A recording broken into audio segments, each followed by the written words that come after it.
Believe it or not, the smell of freshly baked bread once wafted across Buffalo, New York. Its origins? A factory that not only nourished the city, but also embodied the spirit of an era. The Wonderbeard Factory, with its colorful branding and iconic smokestack, stood as an icon. Yet today, the sprawling building is little more than a ghost of its former self, a crumbling relic that invites curiosity and trespassers alike. So how did this factory, once central to a thriving neighborhood, fall into abandonment? And what legacy does it leave behind? Stay tuned to find out, as today we explore the rise and fall of Buffalo's Wonderbeard Factory. I'm your host Ryan Socash, and you're watching It's History.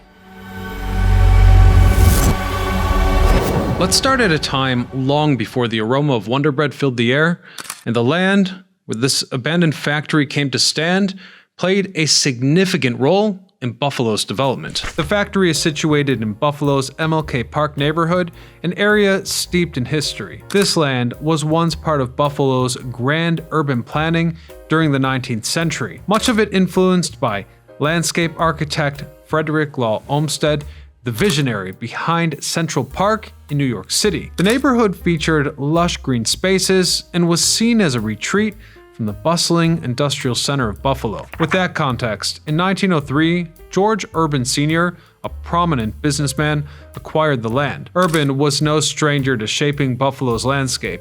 His milling operations were already integral to the city's economy. Urban's acquisition marked the beginning of a transition from natural beauty to industrial powers. With that, by 1914, a state-of-the-art flour mill was constructed on the site, leveraging Buffalo's strategic location on the Great Lakes and its proximity to transportation networks like the Erie Canal and the burgeoning rail lines. This mill laid the groundwork for what would later become the Wonderbeard Factory, but it wasn't until 1923 that bread became the true star.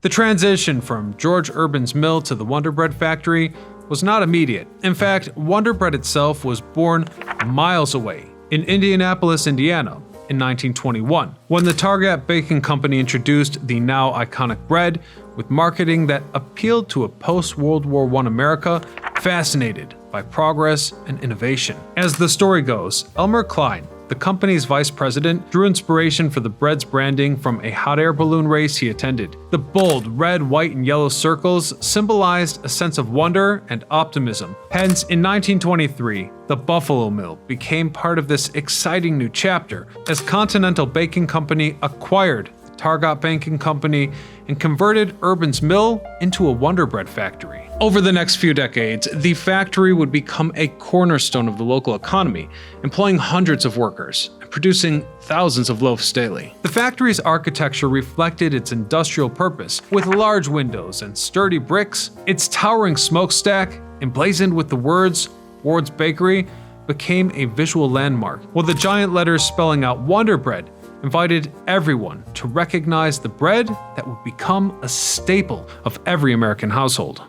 During its peak, the Wonderbeard Factory was a hive of activity. The 1920s and 30s saw Wonderbeard revolutionize the way America thought about bread. It wasn't just a food, it was a convenience, and perhaps more than anything, it was modern, which might be funny to consider today, but inventions like pre-sliced bread really changed the world. In fact, Wonderbeard was among the first brands to popularize this innovation, which debuted in 1928. In the 1930s, as the Great Depression gripped the nation, Wonderbeard provided a reliable source of affordable nutrition. Families struggling to make ends meet turned to the product as a source of comfort and sustenance, to the point that by the time Wonderbeard was showcased at the 1939 New York World's Fair, it had come to symbolize the marriage of industrial progress and modern living, was included in the fair's vision of the future, where visitors marveled at the automated processes behind the production of this bread. After World War II, the factory kept pace with America's booming suburban culture. By the 1950s, Wonderbeard was a household name, with television commercials touting its health benefits. This was the prime. The factory worked tirelessly to meet demand, churning out loaves that fed millions across the region.